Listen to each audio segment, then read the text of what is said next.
Badr Saoudi. Les experts sont sur Atlantique, jusqu'à midi.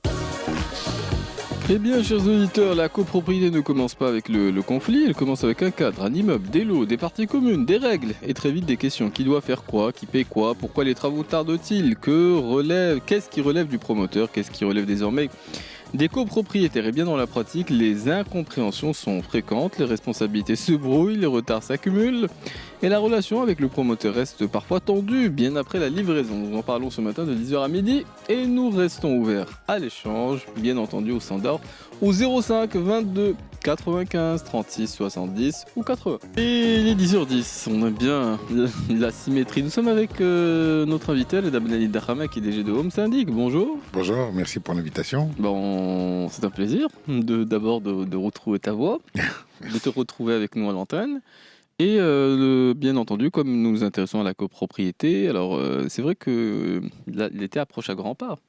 Il y a une autre échéance, effectivement l'été qui arrive, mais il y a une autre échéance qui nous fait un petit peu penser à l'organisation et l'entretien de la résidence, qui est celle du Laïd Kibir.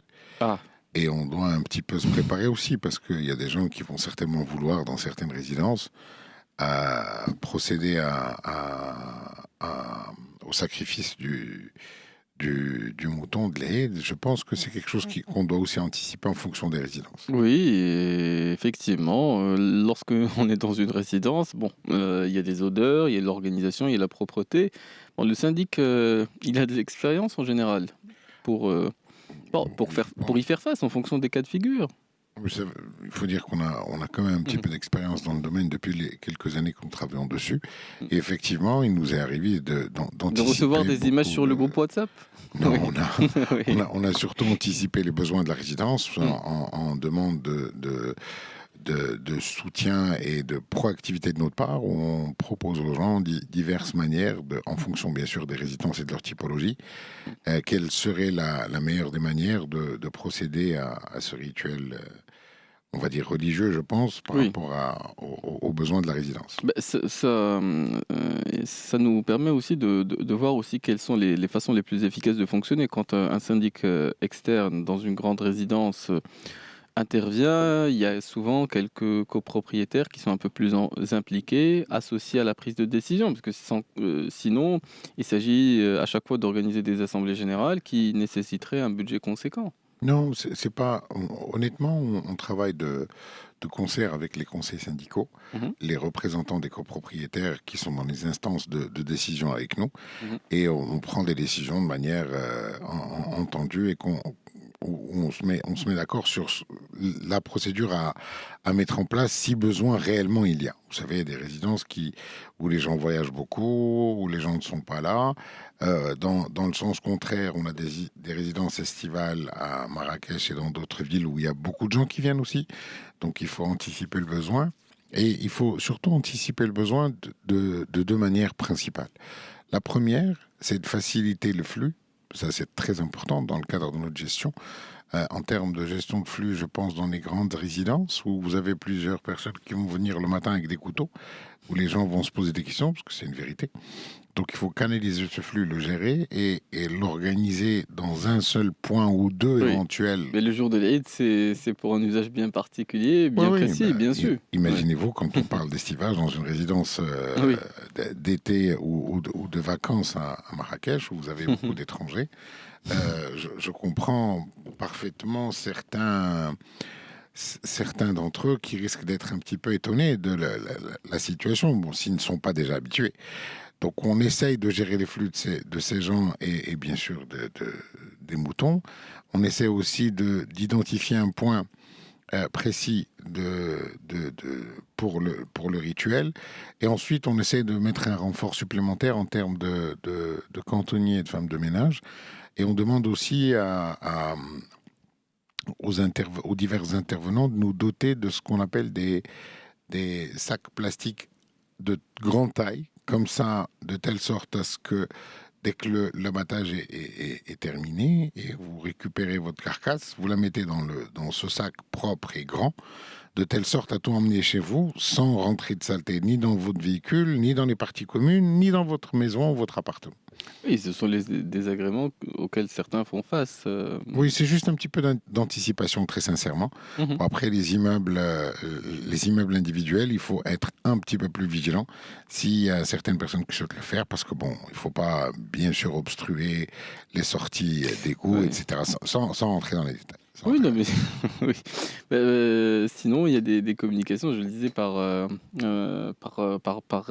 voie de réseaux sociaux, WhatsApp, où parfois les syndics sont sollicités alors qu'eux-mêmes ils sont occupés peut-être, ou ils sont attelés tout simplement aux mêmes activités. Reda Ben Dakhama. Mais il y a aussi un autre aspect durant l'Eid, tu l'évoquais, mais il est en commun avec, disons, la spécificité de l'été. C'est effectivement l'allocation aussi courte durée, ce qu'on peut observer en termes de flux, de trafic et également, oui, c'est cet aspect-là qu'il s'agit de gérer parfois en tant que syndic. Alors, on a une grosse problématique, très sincèrement, en termes de location courte durée, surtout dans les villes qui ne sont pas concernées par l'estivage.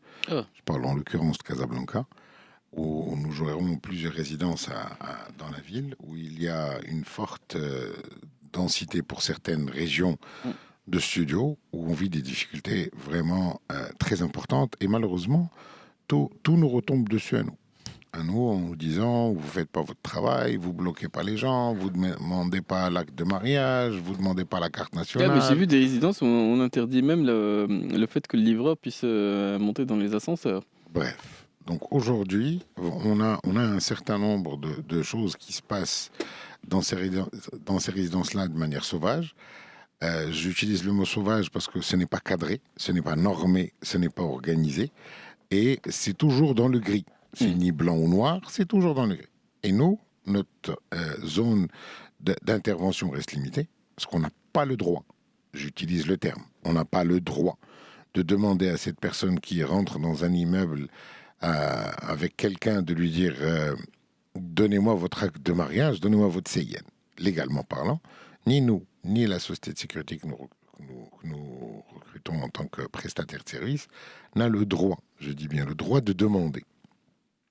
Ça, c'est le premier point. Le deuxième point, bon, il nous arrive parfois d'avoir quelqu'un qui loue un studio et Et pourtant, à l'entrée de certaines résidences, on ne se gêne pas de demander la carte d'identité, bien que ce soit illégal. Si, bah, je vais te dire quelque chose. Aujourd'hui, pour être très sincère, dans Mm. notre métier, il y a des pratiques professionnelles et il y a des pratiques de voyous. J'utilise le terme voyou parce que j'utilise ce terme-là parce qu'ils ont des agissements illégaux. D'accord. Donc, quand on est hors la loi, on devient automatiquement voyou. Donc, aujourd'hui, ou bien, bah oui, c'est bien clair, il faut respecter la Oui. loi ou pas. C'est-à-dire, on n'a pas le droit de rentrer dans une résidence qu'on vous demande une carte nationale. Je vais aller au-delà. Je pense que tout le monde l'a vu dans les réseaux sociaux. On a Mm. vu, de mémoire, le ministre de la Justice Mm. dire que le fait de demander une carte nationale au niveau, un acte de mariage dans un hôtel, ça relève, comment il a dit, les données personnelles, c'est-à-dire la liberté personnelle. Donc bon, je ne rentre pas dans ce débat-là Exact. parce que je ne sais pas ce que c'est, je ne connais pas la loi par rapport aux hôtels. Tout ce que nous savons, c'est que dans le cadre de notre activité de syndic, nous ne pouvons pas demander de tels documents et nous n'avons pas la qualité. Enfin, j'en appelle à ces gens qui ont des appartements, studios, majoritairement au nom de leurs enfants. Ah, Et ils doivent tout de même savoir que ces biens-là qu'ils ont achetés pour leurs enfants ou pour des raisons personnelles, à titre perso comme investissement, qu'ils prennent un risque majeur en laissant ces biens entre les mains d'un agent, entre guillemets, immobilier qui vous signe un contrat bidon, d'accord, que vous ne légalisez nulle part, puisque l'eau et l'électricité restent chez vous, tout reste chez vous, ça n'est déclaré nulle part, et on ne sait pas qu'est-ce qui se passe dans cet appartement. Le jour où il y a un problème, n'importe quel problème qu'il puisse y avoir, vous savez, il y a on se quelqu'un, réfère au propriétaire. Hein. bien évidemment, un jour, il y a Mm. quelqu'un qui a essayé de se suicider. On était là-bas à 4 heures du matin avec la police du 13e, bien sûr. Il y a des gens qui sortent et qui se battent. Ah oui. Samedi minuit, on a eu 8 personnes qui sont montées dans l'ascenseur et bien sûr qui sont restées bloquées dans l'ascenseur puisqu'il n'a pas la capacité de prendre 8 personnes et qui ont cassé les portes. Ça fait une semaine que l'ascenseur ne fonctionne pas. Aujourd'hui, toutes ces choses mises bout à bout ne valent pas la chandelle du pseudo-gain que risque d'engranger ce copropriétaire par rapport à une location longue durée normale déclarée tranquille. D'accord ? Dernier point, il y a aussi la problématique au-delà de ce qu'on peut appeler l'effet de... Aujourd'hui, on a des locations à l'heure, ça devient grave. Très honnêtement, je pense que les autorités le savent, tout le monde le sait, mais on ne sait pas comment prendre... Par quel bout prendre les choses, oui. Et je peux comprendre aussi qu'on pourrait éventuellement laisser faire parce qu'il vous dit on est d'accord. Il se peut que ça ne se passe pas majoritairement dans ces cas de location courte durée. De cette manière. Il se peut que majoritairement, alhamdoulilah, tout se passe bien, c'est des choses qu'on souhaite. Des petits cas isolés qui font que ça crée la zizanie un petit peu partout. Mais on a réussi dans certaines résidences à raisonner certains copropriétaires à passer à la longue durée. Ceci étant, je comprends parfaitement notre obligation aujourd'hui. Nous avons des échéances en tant que pays. Nous avons des choses qui arrivent. Oui, d'autant que ça existe partout et dans d'autres villes, ça se passe mieux. Voilà. Tu le disais. Voilà. Nous devons nous battre, tous, mettre la main dans la main pour que le pays avance dans le bon sens et qu'on apporte contribution, même si ces biens-là ne sont pas en RIPT. S'il y a une tolérance de les louer en courte durée, ok, il n'y a pas de souci. On demande juste à ces agents et à ces gens qui louent ces biens-là d'essayer de le faire un petit peu proprement dans la discrétion. Vous voyez ce que je veux dire ? Vous pouvez rentrer dans une résidence, être en couple et commencer à crier avec votre femme en location courte durée pendant une semaine et vous criez tous les soirs. Et on n'a pas réglé le problème, on est d'accord. Oui. Donc aujourd'hui, on demande juste à ces gens-là qui louent en courte durée de respecter un petit peu l'environnement. C'est simple, hein, vous savez, pas de bruit, pas de musique à 4 heures du mat très forte, pas de quantité, pas 10 à 12 personnes dans un studio. Je veux bien que les gens s'amusent, pas de souci. On peut s'amuser, mais on peut s'amuser toujours dans le respect de tout le monde. Et je redemande aux propriétaires de ces appartements, ne donnez pas vos clés aux agents de sécurité. Ne donnez pas vos clés aux gardiens. Ce ne sont pas des gardiens du temple, ce sont des gens qui travaillent et dans le cadre de leur métier... Oui, ça dépend lequel. Ce métier-là ne les autorise pas à prendre des clés. Vous les mettez en porte-à-faux par rapport à la loi. Et si demain, il y a un problème, chaque copropriétaire va se retourner et va dire « Ah, moi, j'ai donné mes clés au gardien, c'est lui qui s'en occupait, je ne sais pas ce qu'il a fait. Oui. » Aussi simple que ça. Aujourd'hui, prenons les choses de manière sérieuse. Je vous assure, dans une résidence où il y avait une quarantaine d'appartements en studio, on en avait 7 ou 8 qui étaient en courte durée. Bon, vous dites encore une fois, 8 sur 40, c'est pas énorme. Un sixième, c'est pas la mort. Ça mobilise 50% des problématiques. Oui, mais on a réussi en réunissant beaucoup de copropriétaires, on a réussi à pouvoir diminuer cette pression de la location courte durée. Et certains copropriétaires se sont orientés vers la longue durée et d'autres ont été un peu plus regardants sur la clientèle qui venait chez eux et ont mis quelques petites barrières. Ça a diminué le revenu certainement, mais on a gardé les appartements en location courte durée et on a gardé un immeuble propre pour les gens qui habitent. Et ça, c'est tout de même important. C'est une activité avec laquelle on doit vivre. On doit vivre de manière sereine et les efforts doivent être faits de part et d'autre. Oui, mais c'est dans quelle optique ? C'est juste ça la question. Si ça se passe bien dans d'autres villes, il n'y a pas de raison que ça puisse continuer à mal se passer ici spécifiquement, comme tu le disais à l'instant même à Casablanca. C'est pas juste Casablanca, excuse-moi, je me suis peut-être mal exprimé. Oui. C'est quand vous avez des biens en location à la journée ou à la semaine. C'est pas à l'heure. Ou à l'heure également. Parce que vous savez, les gens qui donnent leur appartement en location à quelqu'un qui fait du courte durée, ils ne savent pas à quelle heure il va le louer ni à quel jour il va le louer. Parce que lui, il leur dit, vous allez le louer à 7 000, moi je vous le prends à 9 000. Comme si 2 000 dirhams par mois allaient changer leur vie par rapport, c'est 500 dirhams semaine, hein, par rapport au risque potentiel extrêmement important. Et ces gens-là louent de manière un petit peu sauvage, à tout et n'importe quoi, et même à l'heure. Je le dis, je le redis. D'accord ? Et c'est des prix qui deviennent dérisoires, et c'est un gain de pain pour lui.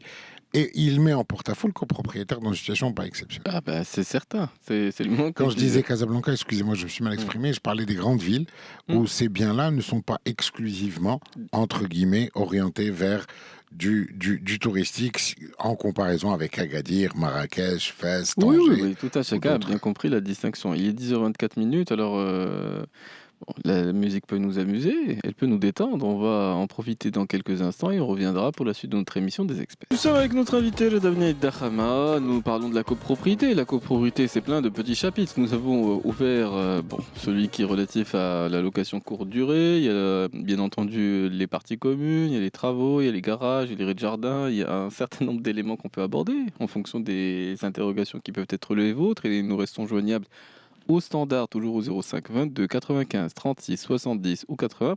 Mais pour aller au bout de ce sujet qu'on a commencé à discuter en ce début d'émission, les Abinés d'Arama, alors quand on parle effectivement des studios ou de la location courte durée, il y a différentes configurations. Il y a des résidences, il y a des immeubles où on constate majoritairement qu'il y a de la location courte durée. Il y a aussi des immeubles où il y a seulement une ou deux personnes qui peuvent louer. Donc il y a différentes configurations qui font qu'on a des désagréments ou peut-être des aspects à gérer qui peuvent être différents. Alors si j'ai bien compris, il y avait dans certains cas de figure des solutions intermédiaires ou des solutions auxquelles vous êtes arrivé en étant force de proposition, de conviction. Enfin, vous allez... C'est pour entreprendre quel chemin précisément? En réalité, la conviction ne se passe pas que par nos soins, très sincèrement. Elle se passe d'abord dans une réunion où tout le monde est là. Et on est très heureux quand il y a beaucoup de monde. Et quand on a du monde en réunion, chacun donne son avis et exprime son bien-être ou son mal-être en fonction de la situation dont on parle. Maintenant, on est en train de parler de la location courte durée. Demain, on va parler des garages, comme tu as dit. Après-demain, on va parler des gains techniques. Après-demain, on va parler des restaurants sous-sol, etc., etc.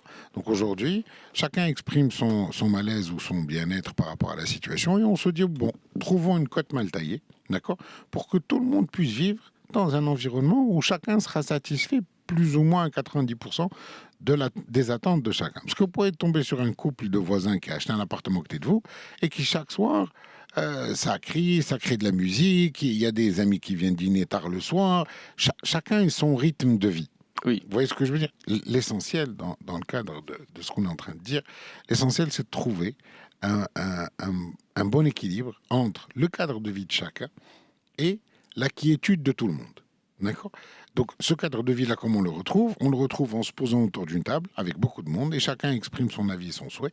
Et chacun dit voilà comment moi je veux être, comment je souhaiterais que ça se passe, comment on voudrait que ça avance, comment on souhaiterait que notre bien avance. Et en fonction de cela, on essaye de prendre les avis de tous et de trouver une bonne route pour dire ok, les amis, on va essayer d'aller comme ça.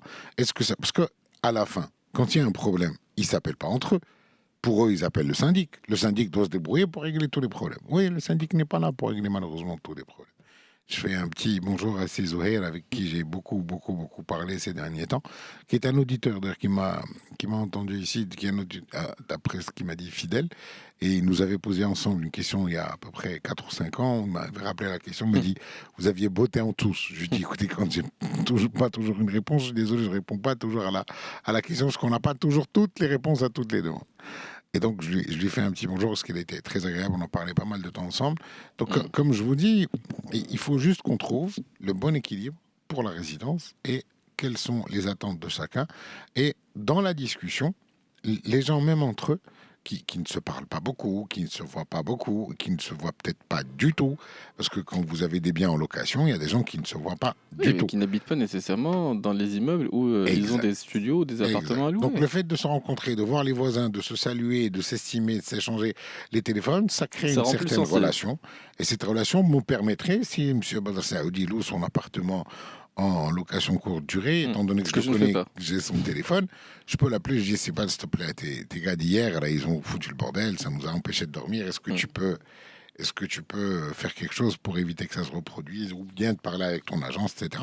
Et puis, cette proximité entre voisins fait qu'on peut avancer de l'avant. Et on a réussi, pas par force de conviction du syndic, par force de conviction des voisins et des discussions qui sont sorties des voisins. Certains ont dit, bon, écoutez, moi, je m'engage à ne plus faire de courte durée. Je ne dis pas que c'est une bonne chose.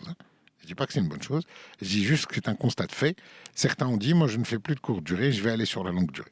Je peux vous citer aussi l'exemple de quelqu'un qui a loué en longue durée à quelqu'un et qui a eu des problèmes avec les autorités et qui ne payait plus et qui était recherché ou est rentré dans l'immeuble et les autres. Bref, on a des difficultés dans tous les sens, pas exclusivement à la courte durée, parce que je ne veux pas casser du sucre sur l'activité de la courte durée quand elle est faite en respectant les règles de loi, en respectant le bon voisinage et en respectant la personne qui vous a donné son bien en gestion de location courte durée. Oui, et tu faisais la distinction entre ceux qui se chargent eux-mêmes de choisir des personnes auxquelles ils vont louer effectivement par ce moyen-là, et puis il y a les agences, et puis il y a les gardiens. Ce sont déjà trois situations différentes, Reda Ben Dahama. Exact. Oui, mais tu disais que, y compris lorsque c'est fait ou c'est délégué à des professionnels, ça peut mal se passer. Oui, bien évidemment, il peut y avoir, bien sûr, certaines situations qui conduisent à avoir des gens qui vont venir et qui, a priori, tout se passe bien, et puis un jour, il y a un problème. Ça peut arriver, c'est-à-dire on ne sait pas, la vie nous apporte des choses et des découvertes avec le temps qui font que peut-être, à des moments ou à un autre, tout se passe bien, et un jour, peut-être qu'il y a un problème, pour une raison plus ou moins claire ou pas du tout. Oui, bon, mais spécifiquement, alors, quels sont les types de conclusions auxquelles on aboutit? Alors, il y a ceux qui vont peut-être choisir la longue durée, il y a ceux qui font les choses d'une certaine façon et qui peuvent les faire autrement. Qu'est-ce que ça veut dire? C'est-à-dire être plus regardant sur les personnes auxquelles ils confient leur appartement, leur studio? C'est quel type de solution, entre guillemets, auquel on arrive à consentir au terme des discussions avec les voisins lorsqu'ils manifestent une forme de difficulté ou de désagrément d'une certaine manière? Très, très sincèrement, c'est une question de plus d'implication de la part du propriétaire de l'appartement et non pas de son loueur. Quand on a des propriétaires qui louent en direct sur des plateformes de location courte durée, ça se passe dans 90% des cas beaucoup mieux que quand vous avez un agent. Quand vous avez un agent qui passe la journée dans le quartier et qui a 15 ou 20 clés dans sa poche, il veut juste les louer. D'accord? Whatever. Quelle que soit la situation, quelle que soit la personne, quelles que soient les conditions. D'accord? Le propriétaire du bien, il se dit, moi j'ai quelqu'un qui gère, je suis tranquille. D'accord? Mais la personne qui a loué de chez le propriétaire avec une cote supplémentaire à lui payer, il doit rentabiliser son investissement. Donc il rentre tout et n'importe quoi. C'est là où la difficulté se pose. Je ne dis pas encore une fois que tous font la même chose. Je suis désolé, je parle avec des pincettes. Je ne veux froisser personne. Je suis juste en train de vous dire qu'il y a certaines personnes qui font un travail qui n'est pas un travail à la hauteur des attentes des propriétaires, de la copropriété et des voisins. Voilà, juste ça, mais ça arrive, ça peut arriver une fois sur 10, c'est pas grave. Mais quand vous avez quelqu'un qui loue un studio qui fait 40 mètres carrés à 8 jeunes à 2 heures du matin qui viennent et qui rentrent faire la fête jusqu'à 5 heures et qui sortent et qui cassent l'ascenseur, parce qu'ils ont cassé la porte de l'ascenseur, ils sont montés à 8. Donc l'ascenseur s'est bloqué, ils ont cassé la porte, ils sont sortis. Maintenant, il faut refaire la porte, il faut refaire le rééquilibrage de l'ascenseur, il faut installer de nouveau les différentes rails et la sécurité des voisins. Et ça fait une semaine qu'on est sans ascenseur. Je veux bien, mais non, pas de cette manière, je veux dire. Vous voyez ce que je veux dire? Oui, on peut faire de la courte durée en restant un temps soit peu sympa. Vous voyez ce que je veux dire? Sans que ça aille jusque-là. Je crois que il y a toujours des cas spécifiques, il y a toujours des aspects qu'on sera amené peut-être à aborder en fonction des questions qui peuvent être les vôtres. Vous savez, dans ce métier, excusez-moi, ce qu'on est en train de ressortir entre nous, ce sont, je vais quand même utiliser le terme, ce sont des cas isolés. Parce que dans la majeure partie des cas, tout se passe bien. Et quand ça se passe plutôt convenablement, ok, il n'y a pas de souci, c'est la norme. Mais dès qu'il y a un petit couac, tout le monde qui crie, qui tire la sonnette d'alarme, on se focalise sur la partie négative qu'on a vécue. Ok, on a des immeubles en location de studio, vous avez beaucoup de locations courte durée, où il n'y a pas autant de problématiques que cela. Oui, et les problématiques de copropriété sont loin d'être résumées à la location courte durée. À la location courte durée. Alors, il n'y a pas. C'est à côté, c'est pas très loin de là où nous avons effectivement cette conversation. C'est à Maalif, il y a eu pas plus tard que ce week-end, un immeuble qui a failli prendre feu. Alors, il y a eu un incendie, il y a eu l'intervention, parce qu'il y avait des extincteurs pas au niveau de cet immeuble, mais au niveau de l'immeuble à côté, d'une personne qui avait une activité de livraison de pizza dans le garage et qui n'était pas visible. Et donc, comme il n'y avait pas les ramoneurs qui faisaient leur travail de façon régulière, la gaine s'est bloquée et il y a eu un incendie dans l'immeuble qui devait être évacué, le Dabneh Dakhama. Vous parlez de gaine, je suis très content d'entendre qu'il y ait une gaine d'abord pour utilisation de cet emplacement-là. Moi, on a vécu la même chose dans une résidence de bureau professionnel où il y a un restaurant italien en bas. Ça a pris feu au niveau de la gaine technique et de l'évacuation du charbon des pizzas, comme vous dites. Et on a eu toute la peine de la terre à leur demander de rétablir tout ça. Ça a pris une dizaine de jours. Et la gaine n'était pas opérationnelle, etc., etc., etc. Donc, ça peut arriver. Ça n'est pas la norme. D'ailleurs, ces gens-là ont des restaurants un peu partout. Oui. Alhamdoulilah, ça se passe plutôt bien. Peut-être qu'ils ont oublié un jour de venir ramoner cette gaine ou la machine, parce qu'il y a plusieurs techniques dans une gaine d'extraction de pizza. Il y a la technique d'extraction du charbon et du monoxyde de carbone, et il y a la technique également d'aspiration de tout ce qui est gras, parce qu'il y a du gras qui monte dans la gaine technique, et ce gras-là doit être broyé de telle manière à ne pas le voir. Et peut-être que le moteur est tombé en panne, ça peut exister. Mais ce qu'on demande, c'est que, encore une fois, je vous dis, ça n'est pas la norme. La norme, c'est que tout se passe bien, alhamdoulilah. D'ailleurs, ces gens-là étaient ouverts depuis 2 ou 3 ans, ça se passait plutôt bien. Ils ont eu un petit couac à un moment ou à un autre. On s'est un peu frité avec eux et discuté avec eux un peu 3 ou 4 jours, le temps que ça soit réparé. Et bon, ils ne nous ont pas toujours pris au sérieux. C'est pas grave, c'est pas un souci. L'essentiel, c'est qu'on y arrive et de ne pas lâcher. Parce que quand vous ne lâchez pas et vous n'informez pas les autorités compétentes et vous ne faites pas les démarches nécessaires, c'est davantage cet aspect-là. Vous êtes surtout, en tant que syndic, comptable de ce qui se passe dans la résidence. La responsabilité du syndic est totalement engagée. Bon, c'était dans un immeuble dans lequel il y avait un syndic de fait, c'est-à-dire pas spécialement d'assemblée générale. Je vous parle de nous, syndic professionnel, avec assemblée générale, avec convocation, avec envoi d'appel de fonds, etc., etc., etc. Et je comprends, les gens du restaurant, ils ne peuvent pas rester bloqués pendant 48 ou 72 heures, le temps de réparer. Et en contrepartie, je leur dis, écoutez les amis, on ne veut pas de feu dans l'immeuble. Il y a plein de bureaux, on ne peut pas se permettre de jouer avec ça. Il y a du papier, il y a des notaires, il y a des architectes, il y a des grandes entreprises, il y a sans parler des structures, il y a des documents. On ne peut pas jouer avec ce genre de choses. Bon, ce sont quelques-unes des problématiques qu'on peut rencontrer dans le cas de la copropriété. Ce n'est pas la majeure partie. Non, mais ça, c'est évident. Je le dis. Un arbre qui tombe... Oui, mais il vaut mieux le dire et le redire. Ce n'est pas que du négatif. Alhamdoulilah, quand on parle avec ces gens-là, ils raisonnent, ils font leur travail, ils essayent d'intervenir assez rapidement, ils essayent de faire... Franchement, je pense qu'on a passé un cap.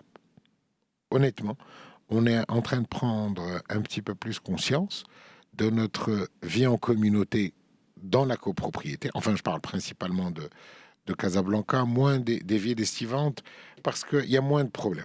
Casablanca, le problème, c'est tous les jours. On a daily basis, il y a un problème. Dans les parties estivantes, il y a un peu moins de problèmes et les problèmes risquent de s'accumuler quand il y a du flux de vacanciers. Et effectivement, là, il va y avoir... Oui, et ça arrive. Bien évidemment. C'est le 12e chapitre que nous souhaitions aborder. Il est 10h50. On va profiter simplement d'une courte respiration musicale et on reprendra la suite de notre émission des experts ce matin. On reste bien entendu ouvert à l'échange. Ceux qui souhaitent poser peut-être des questions ou témoigner, nous serons à l'écoute au 05 22 95 36 70 ou 80. En estivage, il est important de commencer à anticiper l'arrivée de ces gens-là et de préparer leur arrivée et surtout d'organiser les assemblées générales pendant qu'ils sont là. C'est bien meilleur. C'est bien meilleur. C'est juste pour faciliter un petit peu la cohésion de tout le monde et l'engagement de tout le monde. Bon, bien que certaines assemblées générales, on ne reçoit pas beaucoup de monde. Les gens viennent surtout ceux qui ont des griefs par rapport aux problématiques vécues.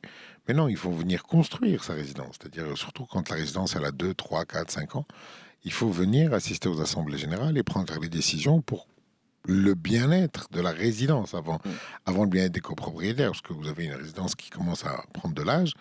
Vous pouvez rentrer tous les jours et imaginer qu'il y a des saletés sur le mur qui ne sont pas reprises. Mais la saleté sur le mur, ce n'est pas une saleté. C'est plusieurs saletés qu'il va falloir cleaner, nettoyer, peut-être reprendre à la peinture. Oui. Et donc, faire un ravalement de façade extérieur-intérieur, ça fait toujours plaisir d'avoir un immeuble tout neuf, tout propre, c'est de l'argent.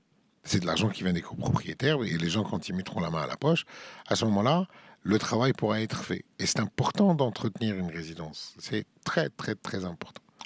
C'est simplement prendre soin, c'est surtout préserver effectivement sa valeur d'abord. Oui, bien évidemment. Et le cadre dans lequel on souhaite vivre, où, souvent quand on délègue cette mission-là à un syndic professionnel, on se dit, s'il y a une difficulté, elle sera prise en compte parce que on se dit spontanément qu'avec l'expérience cumulée, on peut être à l'initiative, entre guillemets, des travaux, on peut faire un état des lieux pour voir les besoins ici ou là, on discute avec quelques copropriétaires qui sont particulièrement impliqués et on peut prendre des décisions. Et s'il n'y a aucune difficulté, les gens ne se présentent pas. C'est davantage cet état d'esprit, le David Dahama, qui préside. Pas du tout. L'état d'esprit qui prévaut dans une copropriété, c'est le coût. D'abord, les gens ne parlent de rien d'autre que combien ça va nous coûter. Et je les comprends. C'est pas une critique. Je comprends totalement que les gens se préoccupent de combien risquent de leur coûter les charges de copropriété, surtout quand ils veulent changer de syndic. Tu veux dire les travaux supplémentaires? Non, même pas, je parle des charges, les charges courantes. Les travaux supplémentaires, on est loin des travaux supplémentaires. Aujourd'hui, essayons juste de recouvrer un budget normal sans relancer les gens 100 000 fois et avoir l'impression de leur mendier le fait de payer des charges. Oui. Donc aujourd'hui, c'est ça la première difficulté. Quand vous dites, oui, quand on recrute un syndic, oui, là, on parle de monde de bisounours. Là, aujourd'hui, on est sur le terrain. Le terrain, il dit quoi? Un budget, équivalence sur les copropriétaires, combien chacun va payer par an, tout le monde a les poils qui s'hérissent. En plus, vous avez des gens qui viennent dire tout et n'importe quoi, juste pour intégrer la copropriété, indépendamment du coût de leurs charges, indépendamment de tout. Et après, ils cherchent à faire des travaux pour récupérer un peu d'argent. C'est très mauvais. Aujourd'hui, je préfère avoir un syndic dont les honoraires me coûtent cher et où en face, je vais avoir un budget clair et net où on va mettre un maximum sur les réparations et l'entretien. Oui, ça c'est important. Et ces réparations et l'entretien, je peux les mettre à la discrétion du conseil syndical qui va nous dire cette année-là, on va refaire la façade. L'année d'après, on va réparer la porte d'entrée. L'année d'après, on va reprendre toutes les gaines techniques qui souffrent. L'année d'après, on va faire cette investie. Parce que c'est ça un bien. Un bien ne peut pas rester statique pendant 30-40 ans. On va avoir des difficultés à un moment ou à un autre. Oui, mais ça, tout un chacun peut le comprendre. Dans les biens privatifs, on fait des travaux, on arrange, il y a toujours des dégâts. Il est 10h59, on va essayer d'en éviter des dégâts, c'est simplement les retards, puisqu'on avait annoncé Mourad Baba, il va nous rejoindre dans quelques instants. Et on reprendra, bien entendu, la suite de notre émission des experts. Et il nous restera encore 1 heure d'émission ce matin. Si vous souhaitez prendre la parole, on sera à l'écoute au standard. Et c'est une émission qu'on consacre à la copropriété. Nous évoquions le nerf de la guerre avec Reda Ben Dahama. Ce sont les charges de copropriété. Et il y a des actualités qui risquent d'avoir de grandes incidences sur ces charges de copropriété, Reda Ben Dahama, qu'on a déjà... d'ores et déjà du mal parfois à recouvrer. C'est de témoignages de ceux qui exercent ces missions-là, ou bénévolement, ou de façon professionnelle. C'est quand même un aspect très important. Oui, c'est un aspect très important. Et je pense que vous faites allusion à la nouvelle loi sur les agents de sécurité. Avant, les agents de sécurité travaillaient 12 heures et ils étaient payés 8. Donc c'était 2 shifts. Il démarrait en général à 7 h du matin, il finissait à 19 h. Et le remplacement se faisait à 19 h pour repartir à 7 h du matin. Et la législation, on a décidé autrement. Elle a décidé d'appliquer les 3-8, c'est-à-dire payer 8 heures, travailler 8 heures. Donc travailler 8 heures, payer 8 heures, c'est une très bonne chose pour les agents de sécurité qui vont avoir un travail un peu plus, j'allais dire, aisé, parce que c'était une grosse contrainte de passer 12 heures dans le même endroit. Là, je peux comprendre l'intérêt total qui est humain et social, mais ça va augmenter les charges de sécurité pour les résidences où il y a des agents de sécurité à 50% de plus de charges de sécurité.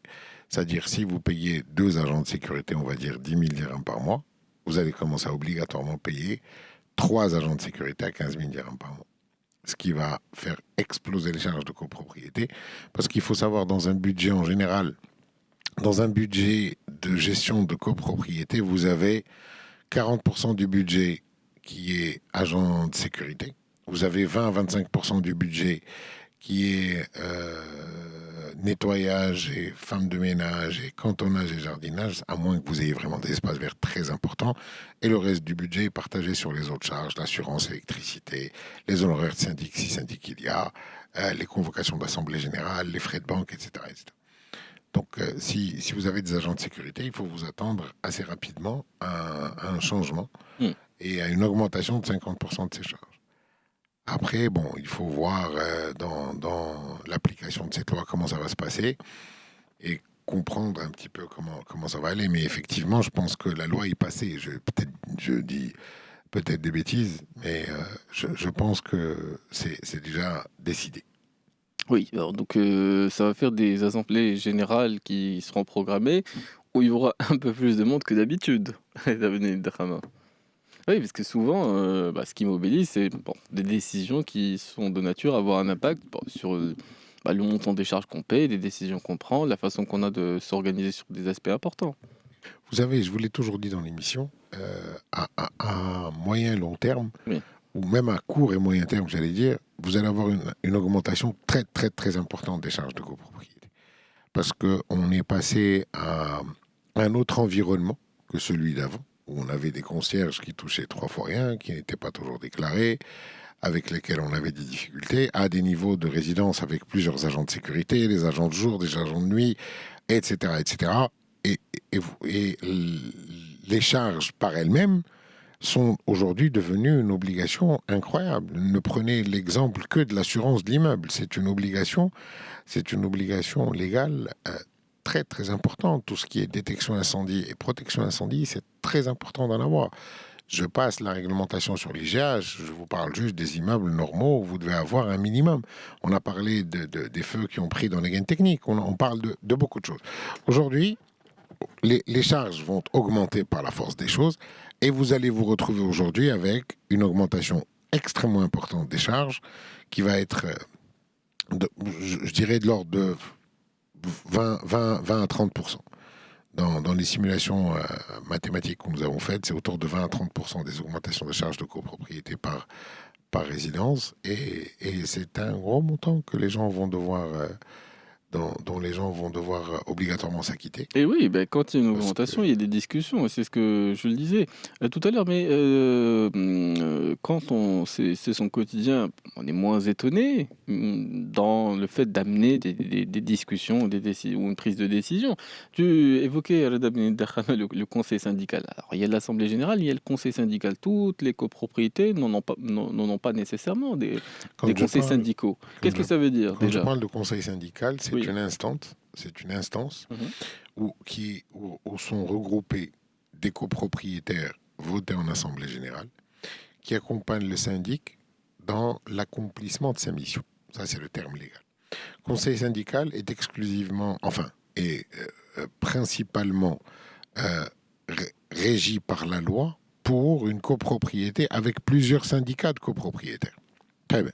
Rien ne vous empêche d'amender le règlement de copropriété si vous n'êtes qu'une seule copropriété, donc qu'un seul syndicat des copropriétaires, et de voter des membres du conseil syndical et de dire nous allons amender le règlement de copropriété, nous allons voter un conseil syndical où il y aura 1, 2, 3 membres, d'accord, de copropriétaires qui vont rentrer dans ce conseil, même si nous ne sommes qu'un seul syndicat de copropriétaires. On va nommer ce conseil-là conseil syndical de la résidence Atlantique Radio et on va dire que M. Badr Saoudi, M. Karim Droné, M. Mourad Baba vont tous les trois faire partie de ce conseil syndical et qui vont accompagner le syndic dans l'exercice dans l'exécution de sa mission. Accompagner, ça veut dire des personnes qu'on sollicite lorsque il nous paraît important de prendre telle ou telle décision. Voilà.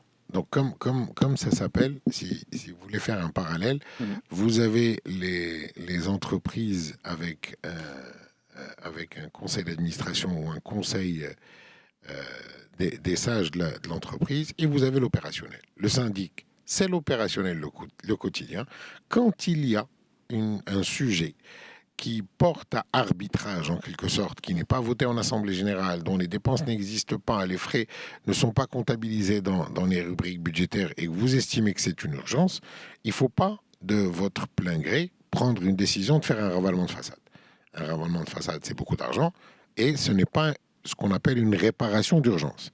Une réparation d'urgence telle que l'ascenseur, on n'a pas besoin de parler au copropriétaire.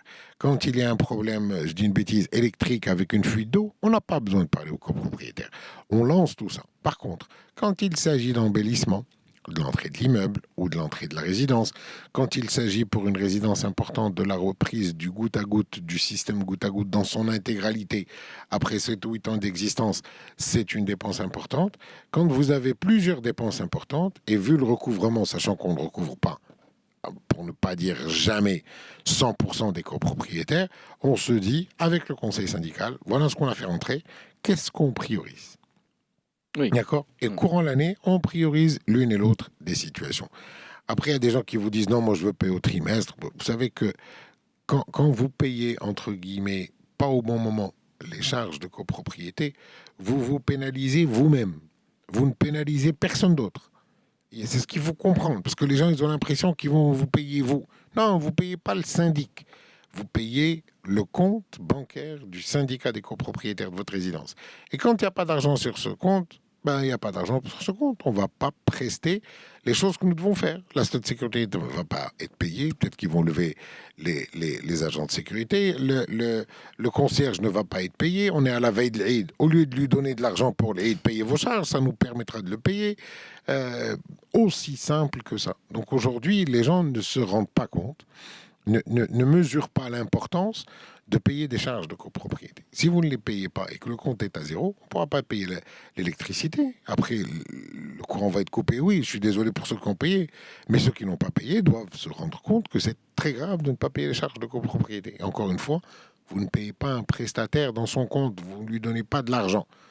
Quand les gens disent « moi je refuse de payer tant que ce problème n'est pas réglé », il faut d'abord payer pour qu'on puisse régler les autres problèmes. Oui, mais on a eu des témoignages d'auditeurs qui, lorsque ils ont observé une situation qu'ils ont regrettée, ils ont trouvé parfois à la limite du respect de la loi, parfois irrespectueuse de la loi, ils ont décidé de ne pas payer leur charge de copropriété tant que leur voix n'est pas écoutée. Ne pas payer les charges, encore une fois, c'est de vous pénaliser vous-même en tant que copropriétaire. Il faut aller payer les charges et aller crier pour comprendre où est le souci. Et se dire, ça n'est pas normal, on doit faire ça, on doit faire ça, on doit faire ça.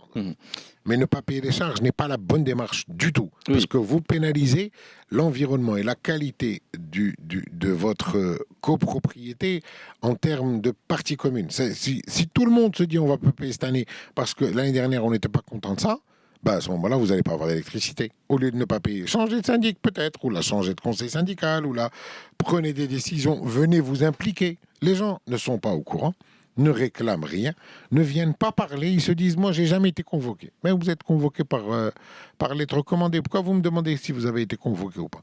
Si ce n'est pas à la bonne adresse où vous habitez, notifiez le syndic officiellement. Comment le syndic va deviner que M. Badr n'habite pas dans son appartement qu'il a acheté à Marrakech et qu'il habite à Casablanca? On ne connaît pas, nous, les gens intuitus personnés. Les listes que nous avons des copropriétaires, ce sont des bases de données de copropriétaires, en règle générale, qui ont été recueillies de chez les promoteurs ou là de chez le conseil syndical avec lesquels on travaille. C'est-à-dire, on ne nous indique pas telle ou telle situation. Après, si vous avez un endroit où vous voulez qu'on vous écrive, si vous nous notifiez officiellement et qu'on ne le fait pas, effectivement, il y a un travail qui n'a pas été fait à notre niveau. Mais ne venez pas dire « je ne suis pas au courant ». Après, quand il y a un conseil syndical, il y a parfois d'autres façons d'aborder, disons, le cas dans lequel la copropriété évolue. Il y en a qui optent pour la double signature, il y en a qui optent pour des fonctions parfois de trésorier, et ainsi de suite. Il y a différentes façons de procéder. Et chaque syndic a toujours peut-être une voix qui fait entendre par rapport aux préférences et par rapport à la façon avec laquelle il a eu la meilleure expérience dans sa façon d'exercer sa mission de syndic. Alors, je vais vous répondre parce que vous dites des choses et ça m'étonne de votre part parce que vous êtes autant formé que moi en termes de copropriété. J'évoque simplement des aspects qui existent et des fois en avant des fonctions. Alors, la fonction de trésorier n'existe pas sur la loi sur la copropriété. Mais certains... À la musique. Oui. Là, juste mettons les choses dans leur cadre légal et décidons de faire ce qu'on veut, pas de souci. La fonction de trésorier n'existe pas. Dans un conseil syndical, il y a un président et des membres. Ceci étant, si la copropriété, l'Assemblée générale décide